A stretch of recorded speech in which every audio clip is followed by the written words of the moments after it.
future. But the news doesn't stop, even for my frail torso. The protests in Minneapolis are becoming a demoralizing and deadly crisis for the Trump administration. 37-year-old intensive care nurse Alex Pretty was fatally shot by ICE officers on Saturday. State officials say he was a harmless protester.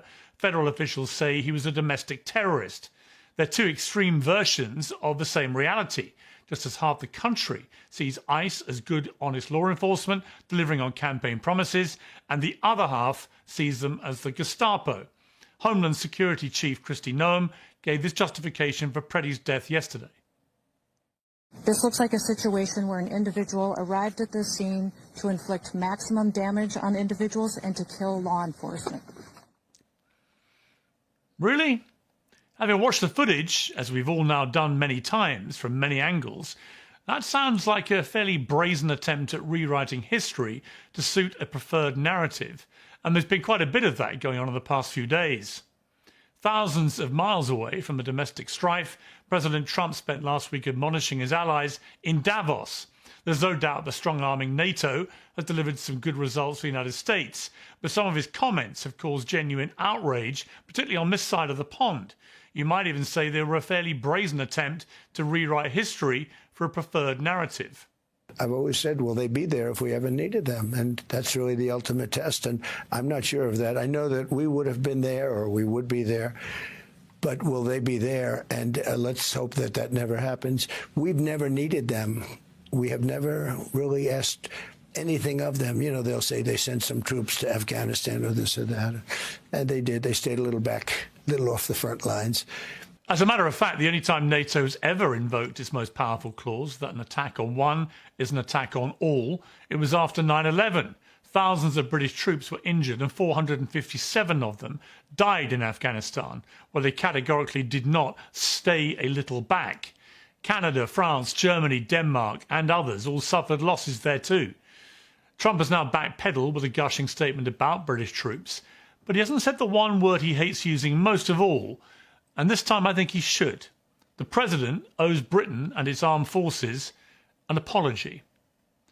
Well, joining me to debate all of this is Cenk Uygur, the founder and CEO of the Young Turks, Outkick CEO Clay Travis, Rob O'Neill, the former US Navy SEAL, and the legendary Democrat strategist James Carville. So welcome to all of you for my first panel with a new body. New body, new year, new hip, and new resolve not to trip on a 5-inch step in the middle of a London hotel restaurant, whilst, and this is the most shameful part of all, as Rob O'Neill will certainly attest, while being completely sober. We will move on from my own personal issues. Welcome to all of you. We're going to start with Minneapolis and then move on a little later to NATO and Trump. On Minneapolis, Cenk Uygur, it's been very interesting, the reaction to this second killing. In the first one, a lot of people moved to their partisan. Subscribe for more videos. Reports of chaos inside ICE are raising serious concerns about border control, safety, and leadership. Tensions are high, confusion is spreading, and the system appears overwhelmed. Lines, and they held their partisan lines. Those lines were reinforced, doubled down, trebled down by President Trump and his administration and J.D. Vance and so on. This time I'm seeing big cracks, particularly on the MAGA side, on the Trump administration side. They realize, I think, that we've all seen the video, right? You can tell us what you want us to believe, but we've all seen the video. Nobody can watch that video and not conclude that this guy was not brandishing his weapon. He wasn't trying to shoot the ICE officers. He was legally allowed to carry his firearm, which was apparently attached to his waist. He didn't use that firearm. And now we have the, to me, utterly extraordinary hypocrisy of people who've spent the last 20 years telling me that absolutely an American has a Second Amendment right to take a gun legally to a protest or anywhere they see fit. But now, because it doesn't suit the narrative, suddenly this is a terrible thing to be doing.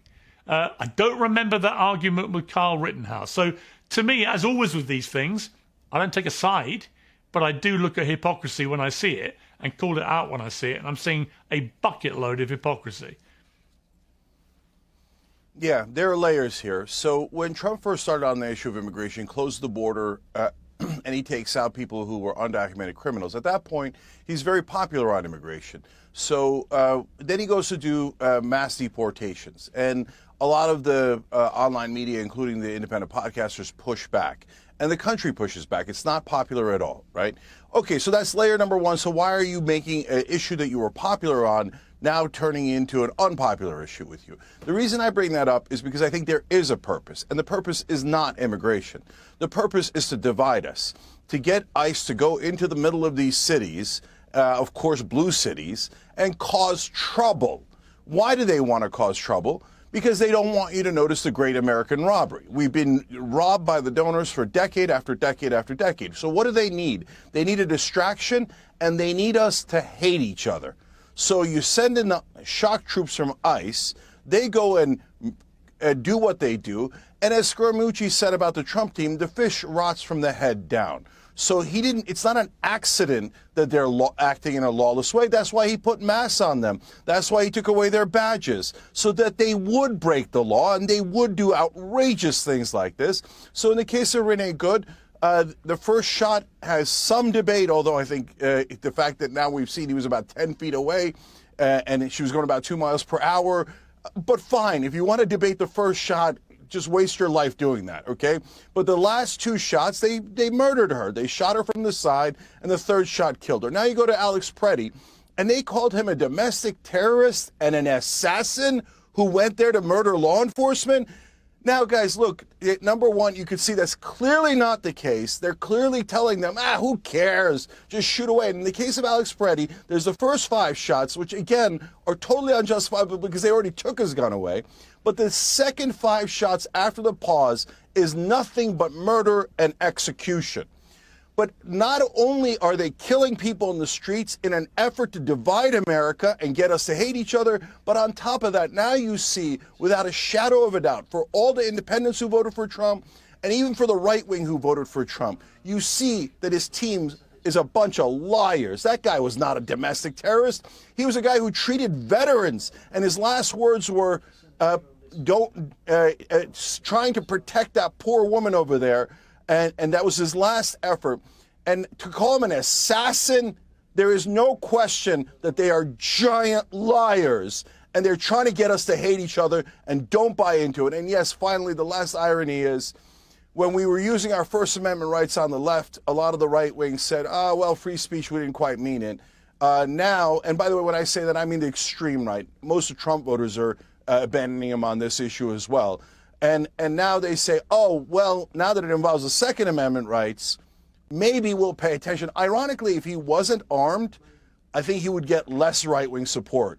And that is a deep irony. But I'll take it because right now it's become obvious to the whole country they're taking away our First Amendment rights, our Second Amendment rights, and they're trying to set up a police state. And a police state isn't going to care if you're left or right-wing. Okay. Clay Travis, your response to that? Well, first of all, I think you have to begin with how did we get here? And the answer is Joe Biden let in 10 million illegal immigrants with a wide open southern border for basically 4 years of his presidency.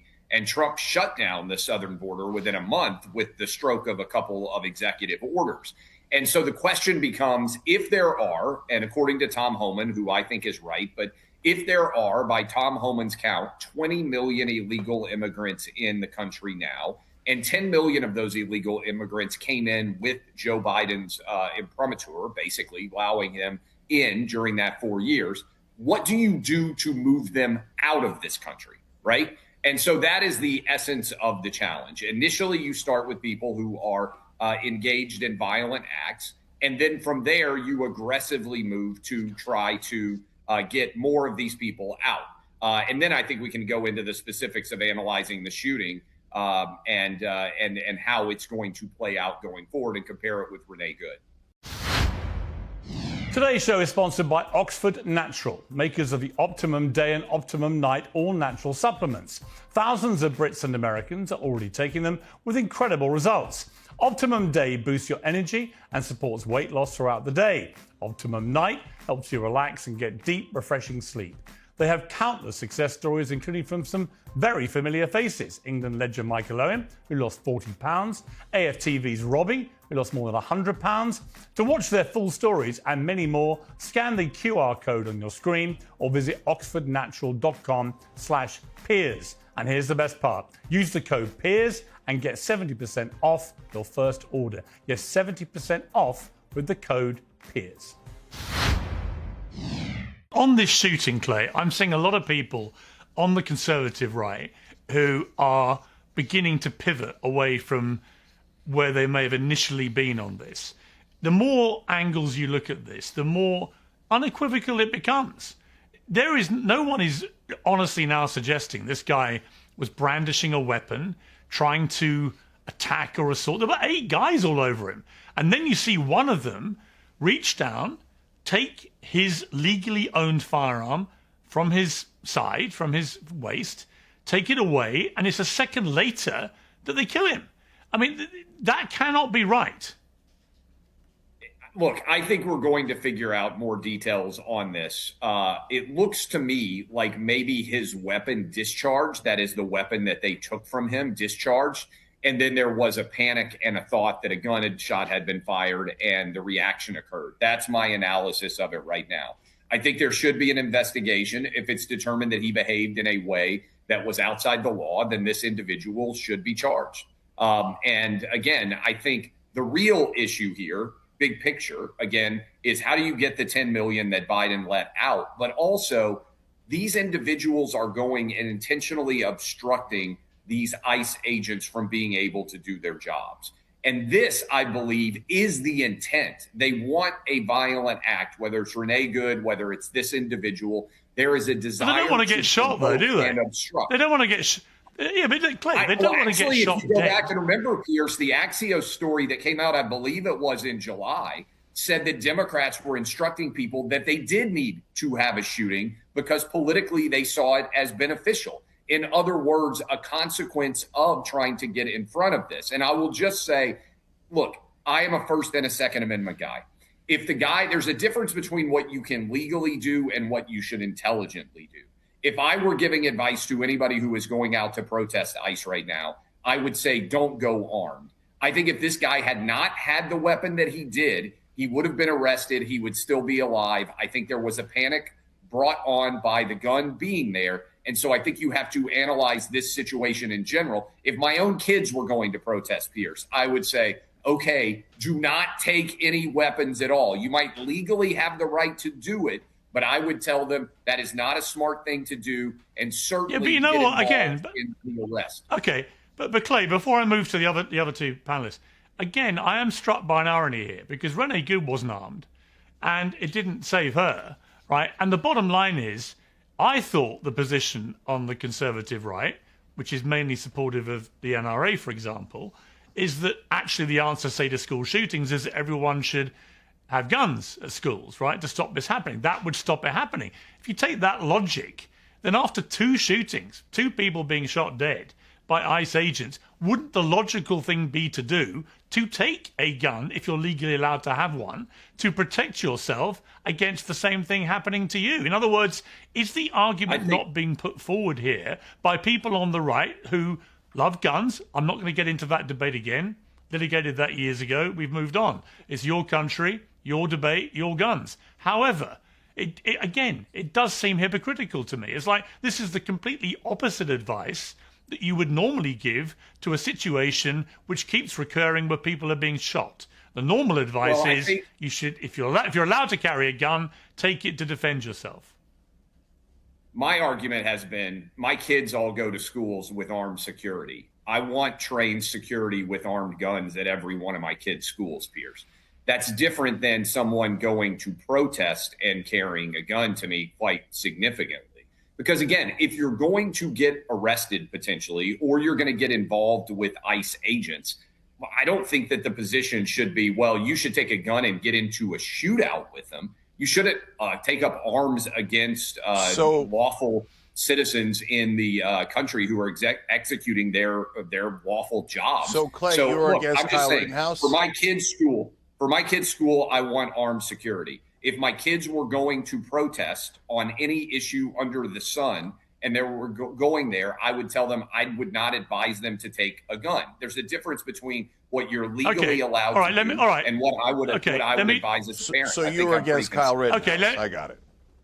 I would not. Yeah, Kyle Rittenhouse, I said at the time, I didn't think it was smart for Kyle Rittenhouse to take a gun to the middle of that crazy riot. I would have advised against my kids doing it. Once he was there, I think the jury reached the right verdict in that case. Okay, let me bring in James Carville. James, it seems to me this is heading to a very dark place in America. You've got these ICE agents who, for their own self-protection, because they're getting doxxed, they're getting identified, they're getting targeted and so on, they're wearing masks, they're out there. A lot of them apparently do not have proper crowd control training. They're getting into regular skirmishes now with protesters, which are turning deadly. And I think the American people are increasingly appalled by this, which is why you're seeing Donald Trump reining back in this particular incident in a way we haven't seen him before. But this is getting tinderbox stuff, isn't it? Well, first of all, a fabulous Republican economist, I think his name was Herb Sines, said that which can't continue won't. This is not going to continue. By the way, if I were a Republican, I would be reminded of the sign on the entrance of Dante's Inferno: abandon all hope. You're going to get beat so bad in November, you have no idea. The Democrats are going to pick up 6 or 7 Senate seats. And the idea that somebody exercising poor judgment, which I'm sure I do 10 times a day, is the excuse of someone to shoot me is utterly ludicrous. So that people make mistakes all the time. They park in no parking zones. They exceed speed limits. They might drink too much. None of this suggests that you ought to be out shooting people. And honestly, what you have there is a bunch of undertrained, not particularly qualified people with badges and guns. And this is going to be the result of it. The American people don't like it overwhelmingly. Stand by, sit still, and get the crap beat out of you, because that's what's going to happen. Rob O'Neill, it seems to me, we've discussed this a lot on the show with various panels. It seems to me most Americans fundamentally agree with what Donald Trump has done on the southern border.